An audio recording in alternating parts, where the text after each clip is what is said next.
حضرت بابا فرید شکرگنج رضی اللہ تعالیٰ محبت سے آپ کے سینے آباد ہے اور اسی عصمت و محبت کو آگے لے کر چلتے ہوئے اس خوبصورت اس بابرکت ماحول سے پیار کرتے ہیں، اپنی محبت اپنی عقیدتوں کو اس مقام پر پیش کرتے ہوئے تو آپ لوگوں کا ان شخصیات کے ساتھ تعلق صرف دعا کرانے والا نہیں، دعا لینے والا ہونا۔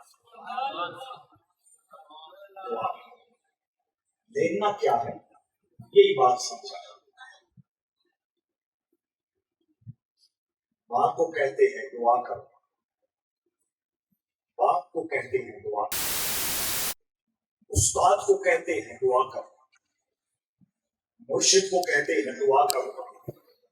یہ کہنا ایک الگ رویہ ہے، لیکن آپ دوستوں کے ذہنوں میں میں یہ بات بٹھانے کی کوشش کر رہا ہوں، اپنے تعلق میں اتنی خوبصورتی پیدا کرو، اپنے رشتے میں اتنی توانائی اور جان پیدا کرو، اپنی محبت، اپنی عقیدت اور اپنی خدمت میں اتنی خوشبو پیدا کرو کہ تم گھر بیٹھے ہوئے ہو، مرشد کو، ماں کو، باپ کو، استاد کو صرف تمہارا خیال ہی آ جائے اور اس کے دل سے یہ دعا نہیں۔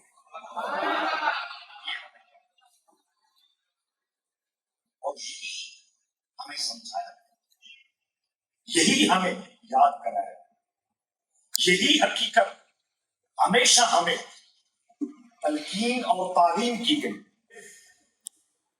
پوز بنا کر یہ بتایا جا رہا ہے، سمجھایا جا رہا ہے، نہ میں کتابی، نہ میں باپی، نہ میں کسی کتاب کو مانتا، نہ میں کسی علم و دانش کے دبستان سے جڑا ہوا، نہ میں کسی شخصیت کے سحر میں مبتلا۔ میں نے جو سمجھا ہے، جو میں نے دین سیکھا ہے، بس وہی دین ہے، وہی دانش ہے، وہی بصیرت ہے۔ نہ دوستو، اس بات کو پلے باندھ کے جانا، ہمارا عقیدہ ہو، ہمارے اخلاق ہو، ہمارا کردار ہو، ہمارے رویے ہو، ہمارا حسن سلوک ہو، ہمارا اس معاشرے میں رہتے ہوئے مختلف لوگوں کے حوالے سے پروٹوکولز ہو، یہ سارے کے سارے معاملات یا تو اللہ کے قرآن سے جڑے ہوئے ہیں یا مصطفیٰ کریم کے فرمان سے۔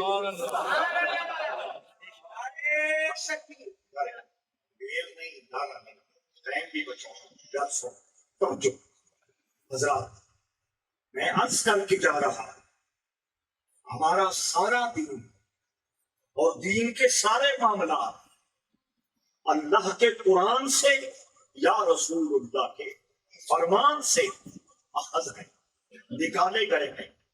یہ الگ موضوع ہے کہ آج کا نوجوان پڑھنے کو تیار نہیں، آج کا نوجوان صاحب کو سننے کے لیے تیار ہے، اس کے پاس کسی علمی مجلس میں جانے کا وقت نہیں، اس کو جمعہ پڑھنے کی ضرورت نہیں، اس کو کسی اتھینٹک اسلامی بک کا مطالعہ کرنے کا شوق نہیں۔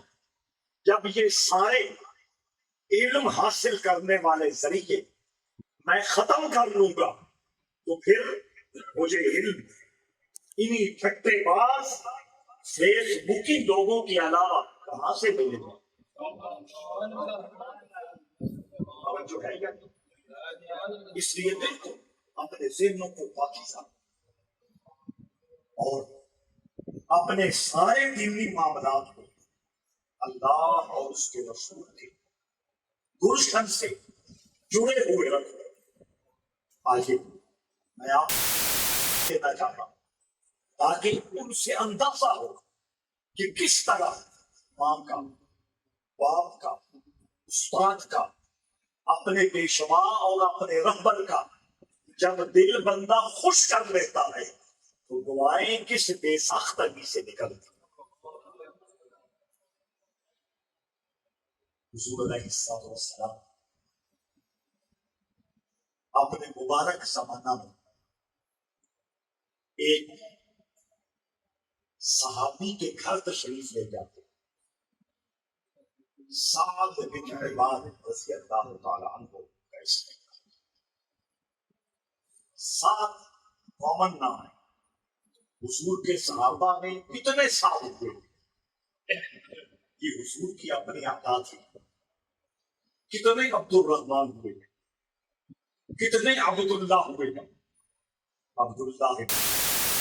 عبداللہ ابن مسعود، عبداللہ ابن عباس، عبداللہ ابن زبیر۔ نظر والوں نے کہا کہ ان چار ناموں کو لکھ کر گھر میں لٹکا دیا جائے، سیدھی نقصان نہیں پہنچاتی۔ ان چار ناموں کو لکھ کر فصلوں میں، باغوں میں رکھ دیا جائے، لٹکا دیا جائے تو ہر قسم کے وائرسز سے وہ فصل محفوظ ہو جاتی ہے۔ جب ناموں میں اتنی برکت، اتنی تاثیر اور اتنی شفا ہے، اس وجود میں اللہ نے کتنی رحمت بھری۔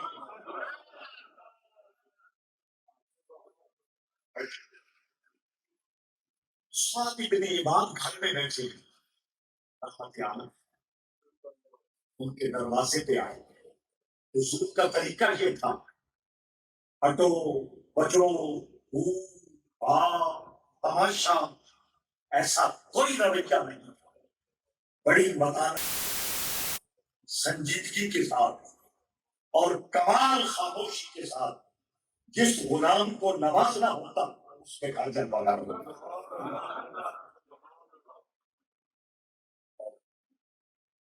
دروازے پہ کھڑے ہو کے اگر بڑا گھر ہوتا کھٹکھٹاتے، ساتھ کہتے السلام علیکم۔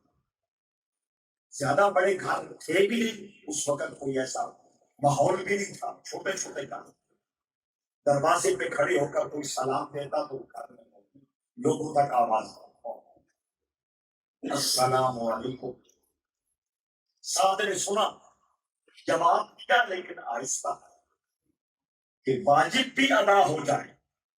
کوئی سلام دے تو جواب دینا کیا ہوتا ہے، یہ آپ سمجھ لے رہے ہیں شریف کی وجہ سے۔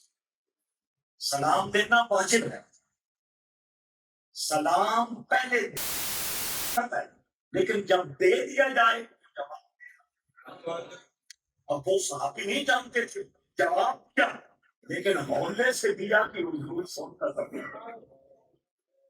واجب ادا ہو گیا لیکن حضور نے نہیں سنا۔ رحمت عالم نے دوبارہ السلام،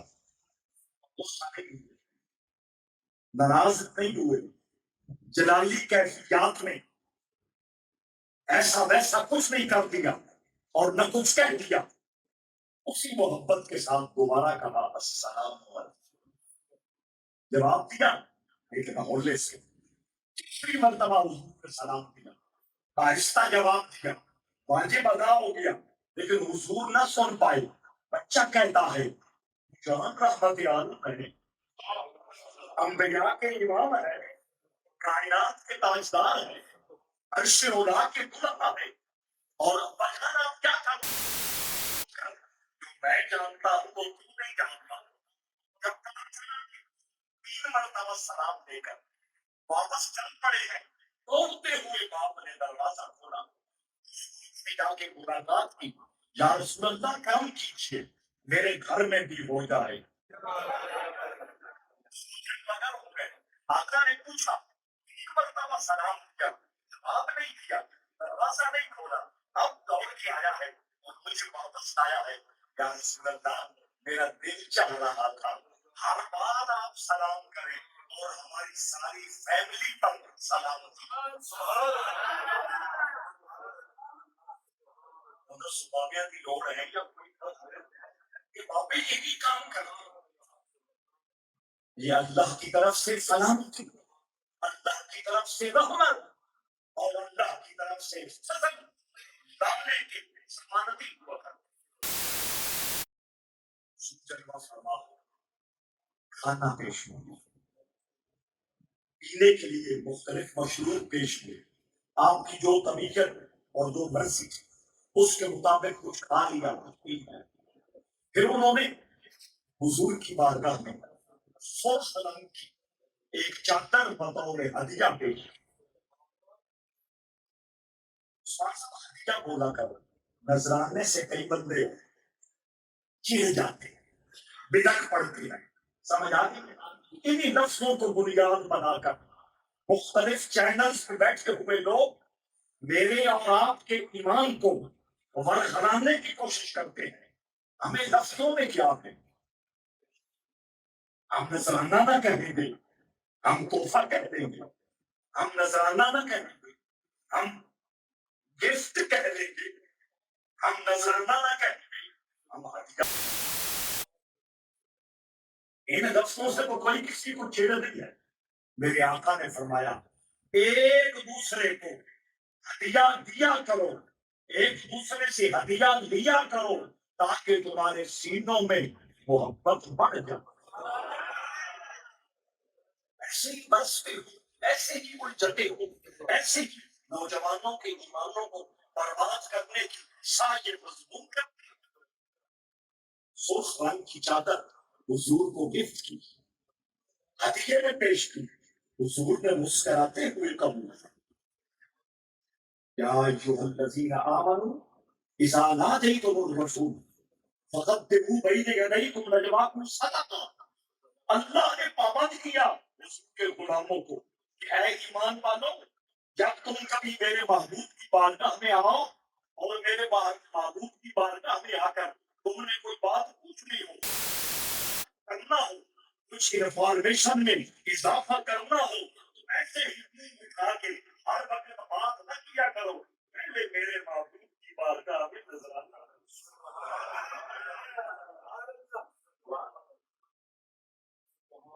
یہ الگ موضوع ہے، میں اس طرف نہیں جاؤں گا کیونکہ میں نے بات کو سمیٹا۔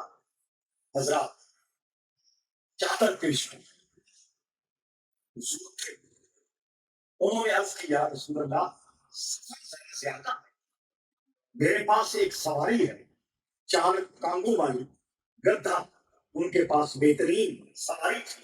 یا رسول اللہ قبول فرمائیں، اس سواری پہ جذبہ افروز ہو اور مسجد نبوی شریف کی طرف آپ رواں دواں ہو جائیں۔ اور کہا کہ میرا بیٹا یہ بھی ساتھ جائے گا۔ رحمت عالم سواری پہ بیٹھے، بیٹا ساتھ کھڑا ہے۔ توجہ، میرے آقا فرماتے ہیں سواری پہ سوار ہو جائے۔ کوئی لیڈرشپ میں ایسی مثال ہے،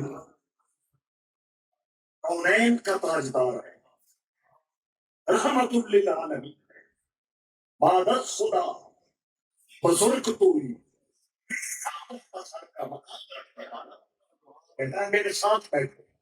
انہوں نے نام فنا کی، معذرت کی، یا رسول اللہ میں کیسے بیٹھوں، اور میں اگر نہیں بیٹھنا تو واپس کر دینا۔ میں اس پروٹوکول کو نہیں مانتا کہ میں سواری پہ بیٹھا ہوا ہوں اور تو ساتھ پیدل چل رہا ہوں۔ سواری آ جائے تو بھگانا، لوگوں کو دوڑانا، نفس اس کے تقاضا کرتا ہے۔ جس وقت بھی کسی کا نفس یہ ڈیمانڈ کر رہا ہے کہ میری سواری کے آگے لوگ دوڑے، میری لوگ دوڑے، وہ رحمت للعالمین کے اس رویے کو یاد ہے۔ آپ ناراض تو نہیں ہو رہے؟ توجہ، بہت توجہ، اس سے فرید رہنا تو ہمارے بزرگوں کی یہی تعلیم ہے، ان کا دیا ہوا یہی سبق ہے اتنا سہانا ماحول ہے، کشتی صاحب نے اتنی محنت کر کے، اتنی ریاضت کر کے زندگی کے اتنے قیمتی لمحات کو اللہ اور اس کے رسول کی رضا اور بندگی کے لیے وقف کر کے آپ کے دلوں کو اپنے دل کے ساتھ جوڑ رکھا۔ یہاں سے یہی تربیت پانی رحمت اللہ علیہ نے فرمایا کیا وہ چلے گا، کیا اس نے سنا؟ اس نے کہا یا رسول اللہ جو آپ کی مرضی ہے۔ کئی مرید بھی طبیعت کے باہر بڑھ جاتے ہیں، یہ گل ہے نا، پیر نہیں چاہ رہا کیا جائے یا پیر چاہ رہا ہوتا ہے یہ کام کرے، اس کو اپنی مرضی میں دھوکہ نہیں ہوتی ہے، یہ ہوتا ہے کہ نہیں نا۔ آقا نے فرمایا واپس چلے جا یا میرے ساتھ بیٹھو۔ اس نے کہا یا رسول اللہ مجھے اجازت دے دیجیے میں واپس جاتا ہوں۔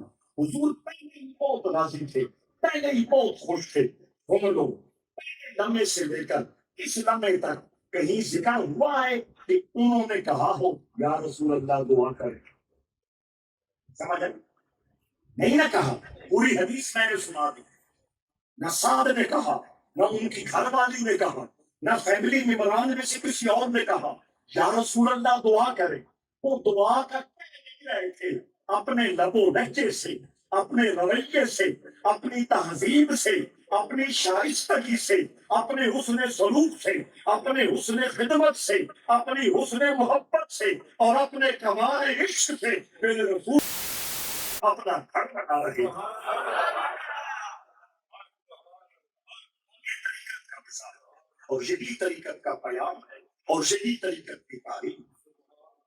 کچھ نہیں کہہ رہے، بس اپنا رانجھا راضی کر رہے ہیں، حضور کو خوش کرنے کے لیے سارے معاملات سارا انجام دیے جا رہے ہیں۔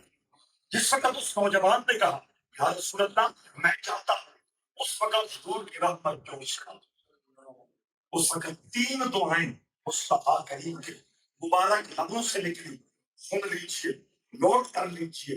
ایک تو میرے آقا نے کہا کہ اللہ تمہارے دسترخوان پر روزہ داروں کو روزہ کھولنے کی توفیق دے۔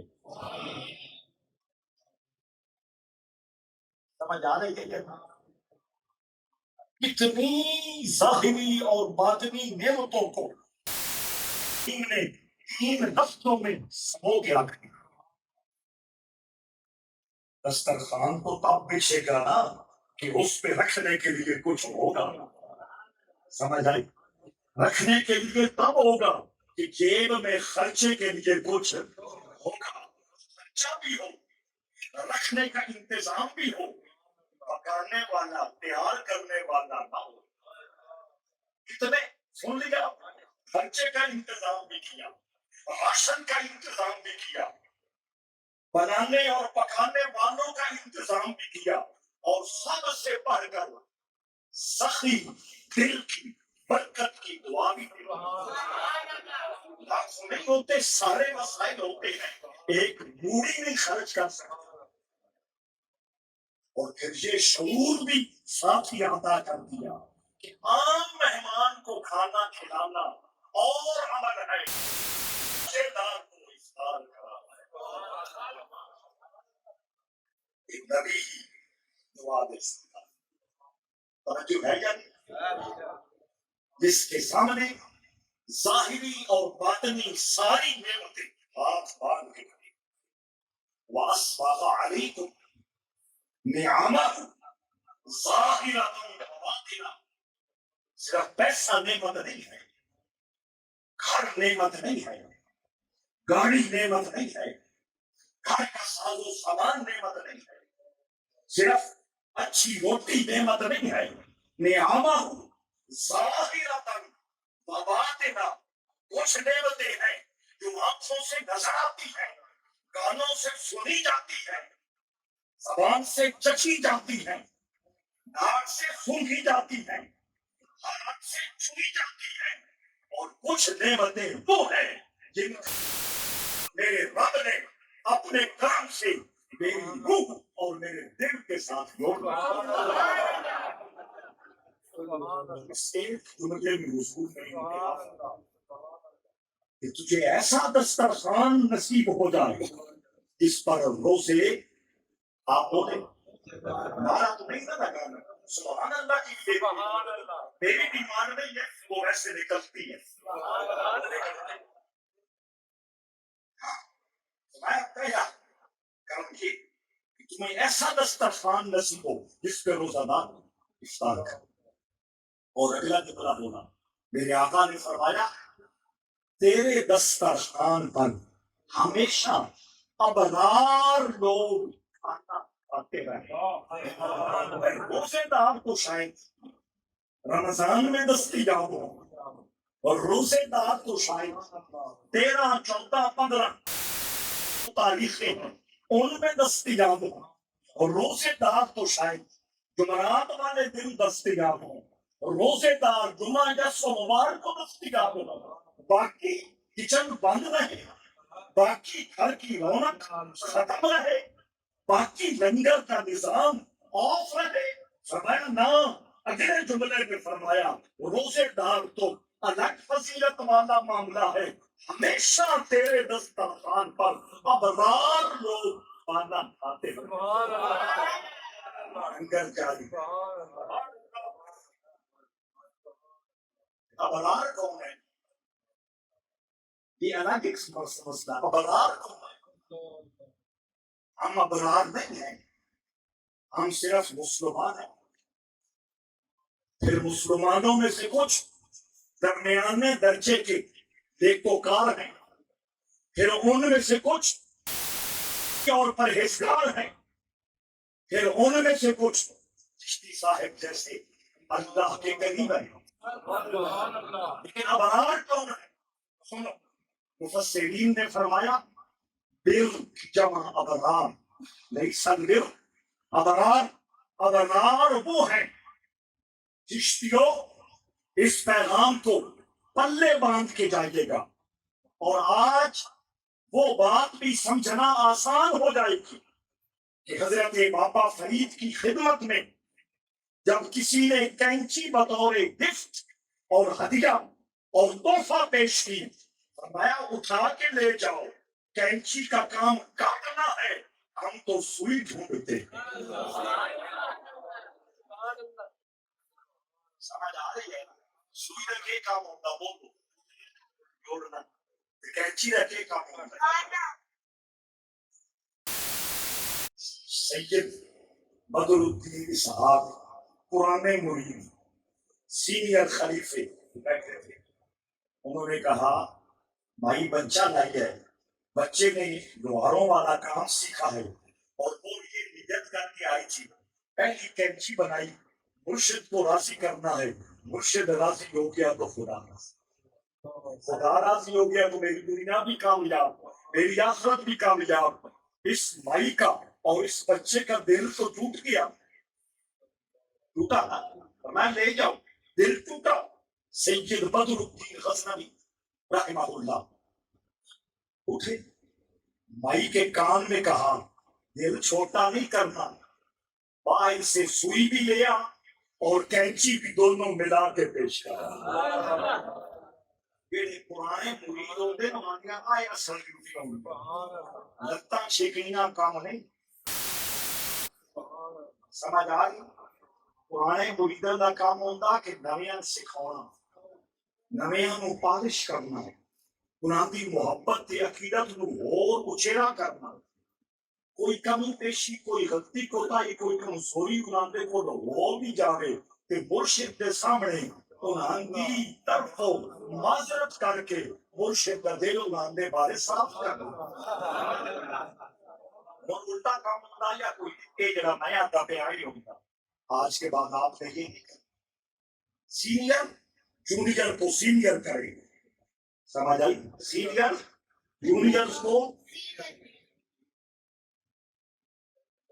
اب آپ کو سمجھ آ گئی کہ چشتی مزاج کیا ہے صرف چشتی کو سمجھانے کے لیے بولا ہے فقیر کا مزاج یہ ہے کہ وہ محبت بانٹنے والا ہے پھر مانے کائنات حجاج میری کا شعر ہے در خرمن کائنات چون کر دین نگاہ یکدانہ محبت دید باقی ہما کا. خواجہ اجمیری نے فرمایا تھا جب اللہ نے میری نظر کو وسعت عطا کی، میں نے ساری کائنات کا ایک ایک ذرہ ملاحظہ کیا اور مشاہدہ کیا، تو ساری کائنات میں محبت کے ایک دانے کے علاوہ باقی ساری کائنات مجھے بھوسا نظر آئی. ایسا بات کہ غصے نہ دے سمجھ آئی. گندم کا ریٹ زیادہ ہوتا یا توڑی کا؟ وہ کہا کہ پوری کائنات کو جب آپ نے مشاہدہ کیا تو بس کام کی چیز ایک ہی آئی، جس دل میں محبت کا سودا ہوگی. پھر واپس آ جاتے ہیں اپنی بات پر کہ حضور علیہ السلام نے فرمایا ابرار تیرے دسترخوان پہ کھاتے رہے. وہ ابرار کون ہے یہ بات سمجھانا چاہتا ہوں، کیونکہ ابرار قرآنی لفظ ہے. ان الابرار لفی نعیم، کئی جگہ قرآن میں استعمال ہوا، قرآنی لفظ ہے. تو قرآنی لفظ کو سمجھنے کے لیے کبھی عبداللہ ابن عباس کے پاس جانا ہوگا، قرآنی لفظ کو سمجھنے کے لیے کبھی عبداللہ ابن عمر کے پاس جانا ہوگا، قرآنی لفظ کو سمجھنے کے لیے امام ابو حنیفہ کی توقیق پہ جانا ہوگا، قرآنی لفظ کو سمجھنے کے لیے امام راضی کے پاس جانا ہوگا، علامہ آلوسی کے پاس جانا ہوگا، صاحب بغوی کے پاس جانا ہوگا، صاحب ابن کثیر کے پاس جانا ہوگا. تو قرآن کی تفسیر کرنے والوں نے حدیث کی روشنی میں یہ بیان کیا ہے ابرار وہ ہوتا ہے جس کے وجود سے کبھی بھی کسی نے کوئی تکلیف نہ اٹھائی. یہ زمانے کے اور معاشرے کے جو چھوٹے کے بندے ہیں کریم جن بولتے ہیں فلانے روز سے پوری کریم فیصلہ بات اکٹھی ہوئی پڑ جائے. سمجھ آئی؟ یہ کریم ہے یہ معاشرے کی کریم ہے. میرے آقا فرما رہے ہیں میں تجھے یہ دعا دے رہا ہوں تیرے دسترخوان پر چور اچکے، تیرے دسترخوان پر ڈاکو ڈکیت، تیرے دسترخوان پر اشتہاری اور مغرور، تیرے دسترخوان پر سود خور اور مختلف اعلانیہ گناہوں کے مارے ہوئے مہمان نہ بنے. تیرے دسترخوان پر یہ روحانی مزاج والے اور نور چہرے والے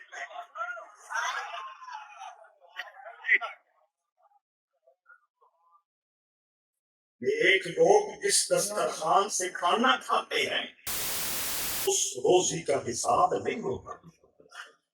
ایک لوگ جس دسترخوان سے کھانا کھاتے ہیں وہاں برکتوں کا نزول ہوتا ہے. اس طرح موسلا دھار بارش برستی. ایک بنیا کھایا گھٹتا نہیں بچتا. سمجھ آ رہی؟ لمبی باتیں ہیں، ایک ایک بات پہ ڈیرا لگا کے بات کو بہت لمبا کیا جا سکتا ہے، پر قوالی بھی رات کی سنتی وہ تھوڑی سیدھے گھر تو میں تو ہی کھاتا ہوں. میں دیکھو کا ابرار تیرے دسترخوان پہ ہمیشہ لنگر کھاتے رہے، کھانا کھاتے رہے. اور تیسری دعا دی سلت علیکم الملائکہ. ابو کو جا کے کہنا کائنات کا تاجدار یہ کہہ گیا ہے کہ اللہ کے سارے فرشتے تم پر رحمت بھیجتے ہیں.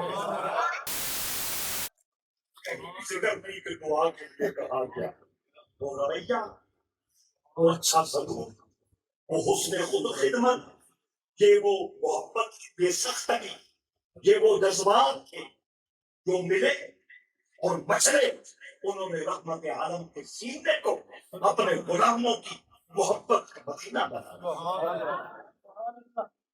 آپ خود ہی کرم ہے تو وہ 10 طرح نہیں کر سکتے. وہ میں اکثر عرض کر رہا ہوں اس کا تعلق بچوں کے ساتھ، بچوں کو بچہ توجہ ہے. یہ آج کے بچے کل کا پاکستان بھی ہے، کل کا دین اسلام بھی ہے.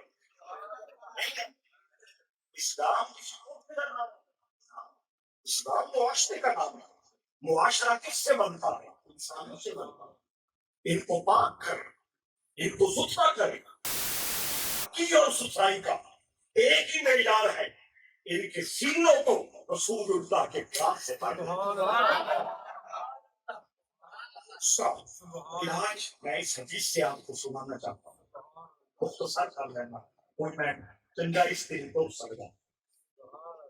حضور مسجد نبوی میں داخل ہونے لگے، حدیث یوسف صاحب تشریف فرما ہماری مجلس میں مہربانی فرمائی، میرے ساتھ آپ نے ٹائم نکالا اور خود فیصل آباد اور اس پورے خطے کے ایک نامور عالم دین اور شیخ طریقت اور خطیب اصل، میں خواہ بخواہ ان کی طبیعت پر بھی ان کی سماعتوں پر بھی بوجھ بن رہا ہوں، لیکن چونکہ محبت کرنے والے ہیں، محبت میں پھر سب چیزیں نظم اور برداشت ہو جاتی، تو میں عرض یہ کر رہا تھا سے غلطی میں ڈال یہ بچہ اس لیے کہہ رہا ہوں، حدیث نے کہا ہے غلام، بچے کے لیے ولد بھی بولا جاتا ہے، بچے کے لیے طفل بھی بولا جاتا ہے، بچے کے لیے ابن بھی بولا جاتا ہے، بچے کے لیے رضیع بھی بولا جاتا ہے، اور بچے کے لیے غلام بھی بولا جاتا ہے، اور بچے کے لیے غلام بھی بولا جاتا ہے۔ یہی عربی زبان کا کمال ہے کہ ایک بچے کے لیے لفظ مختلف ہیں، لفظ مختلف کیوں ہیں؟ کس عمر کا بچہ کیا کہلائے گا، کس عمر کا بچہ کیا کہلائے گا، کس عمر کا بچہ کیا کہلائے گا۔ یہ غلام کی بات ہو رہی ہے، وہ بچہ جو ابھی بالغ نہیں، چھوٹا بچہ۔ حضور مسجد نبوی میں تشریف فرما ہوا اور یہ پہلے ہی حضور کے جوڑوں کو فوکس کر کے کھڑا ہے، سمجھ آئی؟ کب حضور جوڑے اتارتے ہیں اور میں پکڑتا ہوں، حضور اندر چلے گا، بچے نے حضور کے جوڑے، جوڑے کا سس تو کئی بندے ترے بندے ہیں، سمجھ آئی؟ کئی نالین تو ترے بندے نہیں، اسی نہیں جوڑے آتے، اسی نالین بھی نہیں آتے، اسی جوتے کہتے ہیں، ہم شوز کہتے ہیں، سمجھ آگے؟ ہم پاپوش کہتے ہیں، ہم جوڑے نہیں کہتے نالین، کیونکہ نالین آج سنت کا اور جوڑے صوفیاء کے یہاں بولا جاتا ہے، اس لیے کئی بندے ان چیزوں سے بھی الرجی ہو جاتے ہیں۔ آپ نے کہا حضور کے جوتے گود میں رکھ لیے، اپنے کپڑوں کے ساتھ کبھی اوپر سے صاف کرتا، کبھی اندر سے صاف کرتا۔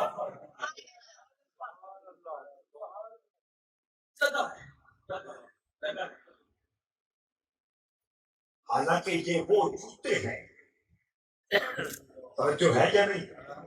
صحابہ کی تربیت کے لیے حضور باہر اتارتے ہیں، ورنہ عرش اولا پر بھی پابندی نہیں ہے۔ یہ وہ جوتے ہیں جن کی قسم میرے رب نے اٹھائی ہے۔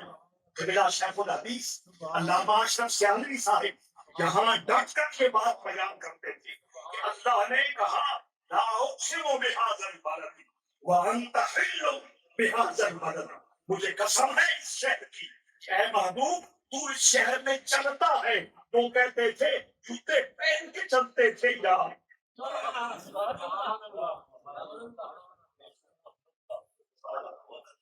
اللہ رسول کے جوتوں کی قسم، کیونکہ ان جوتوں کو نسبت حضور کے جسم اطہر سے ہوئی، بات لمبی ہو جائے گی۔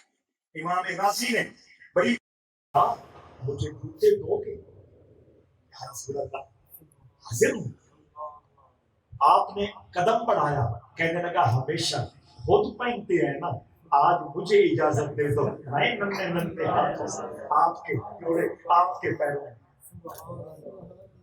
حضور کی وہ بے ساختگی، اس کو اب کسی مثال سے کھولا نہیں جا سکتا۔ جب حضور نے جوڑے پہن لیے، توجہ چاہتا ہوں، حضور نے پوچھا یہ ساری باتیں تم نے کہاں سے سیکھی ہے؟ کیونکہ حضور کے سامنے تو اس وقت صرف دو ہی ذریعے تھے سکھانے والے، ایک اللہ کا قرآن تھا، دوسرا خود سونے کا فرمان تھا۔ نہ قرآن میں ہے کہ جوتے پکڑ کے صاف کرو اور یوں صاف کرو، نہ حضور نے کوئی ترغیب اور شوق دلایا تھا کہ میرے جوتے کے ساتھ یہ عقیدت و محبت والا رویہ اپنا لو، نہ حضور نے فرمایا تھا پوچھا کہاں سے سیکھا۔ سمجھ آ رہی ہے؟ وہ چشتی صاحب نے شجرہ شریف لگایا ہوا ہے. میں چشتی صاحب کی خدمت میں عرض کروں جناب یہ کہاں سے لیا ہے؟ تو جواب یہ بنتا ہے نا کہ میں نے پاک پتن شریف سے لیا. جواب یہ بنتا ہے میرا فلانا فلاں دوست وہ لکھوا کے فریم کرا کے یہاں لٹکا گیا ہے. یہ جواب بنتا ہے نا. میں کہوں یہ فریم کہاں سے لیا ہے، شجرہ شریف کہاں سے لیا ہے، جواب یہ بنتا ہے کہ یہ فرمائے فلاں سے فلاں جگہ سے یہ بن کے آیا ہے. لیکن یہ جواب میں کہیں میرا نام عبد القادر ہے اور میں حضرت میں فیض محمد چشتی صاحب رحمۃ اللہ علیہ کا بیٹا ہوں اور سائیوال کے 100 ضلع ماضی کے 130 چک میں رہتا ہوں. یہ جواب بنتا ہے. سمجھ آ گئی آپ؟ سمجھانے کے لیے ساری بات حد ہے. حضور نے کہا یہ ادب، یہ محبت، خدمت، یہ عشق کی جولانیاں تو نے کہاں سے سیکھی ہے؟ وہ جواب دیتا ہے یا رسول اللہ میں انصار کے قبیلے سے ہوں. اب سوال کیا ہے اور بچہ جواب کیا دے رہا ہے؟ یہ بچپنا نہیں ہے، یہ بچگانہ جواب نہیں ہے. رحمت عالم سے اس نے یہ کہہ کر یا رسول اللہ میں انصار کے قبیلے سے ہوں یہ بتا دیا. یا رسول اللہ جن غلاموں کی آپ نے تربیت کی ہے، جن غلاموں کی آپ نے فکری طہارت کا انتظام کیا ہے، جن غلاموں کو اوج ثریا تک بلندیاں آپ نے عطا کی ہے، جن غلاموں کو جو خاک نشین تھے ان کو یہاں سے اٹھا کے اللہ کے عرش کے قریب کر دیا ہے، جن غلاموں کو یا رسول اللہ آپ نے معرفت کا خزینہ لٹایا ہے اور اپنی محبت کا سرور اور مدینہ سینہ بنایا ہے. میں ان سے جو مجلس میں بیٹھے ہو، تنہا بیٹھے ہو، ڈرائنگ روم میں بیٹھے ہو، بیڈ روم میں بیٹھے ہو، تندور پہ بیٹھے ہو، دارے پہ بیٹھے ہو، منڈی میں بیٹھے ہو، دفتر میں بیٹھے ہو، ان کا ایک ہی وظیفہ ہے کہ محمد سے باتوں میں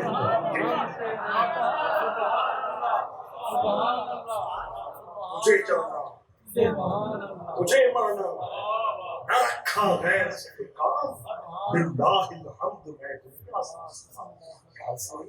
مجھ سے پوچھتے ہیں ہمارے تو ماں باپ کا وظیفہ ہی ذکر ہے، شان مصطفیٰ کا بیان ہے، مقام مصطفیٰ کا بیان ہے. اس بابرکت اس کی مجلس سے عشق رسالت کا ان کے لیے یہ لنگر لے کے جاؤ گے کہ نہیں؟ ان کے سامنے جب بھی بات کرے حضور کی بات کرے. اور یہ میرے آقا نے خود فرمایا علموا اولادکم حب نبیکم.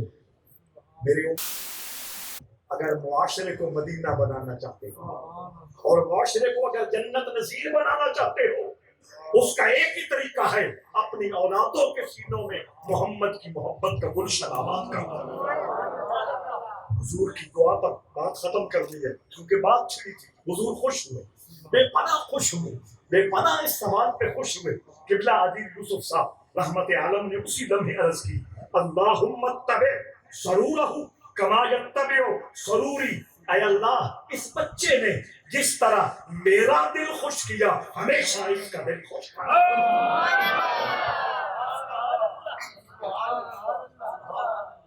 یہ وہ پیغام مصطفیٰ اور یہ وہ پیغام محبت ہے جو ان باپوں کے قدموں سے ہمیں ملتا ہے. رب ذوالجلال ہم سب کی حاضری اپنی بارگاہ میں قبول کرے. اگر 2-4 منٹ وقت سے زیادہ گزر گئے تو معافی کا خواستگار ہوں. مضمون ایسا تھا کہ فسانہ محبت کی شاید کوئی انتہا نہیں، فسانہ محبت کی شاید کوئی انتہا نہیں، اسے جتنا یاد ہے سنائے.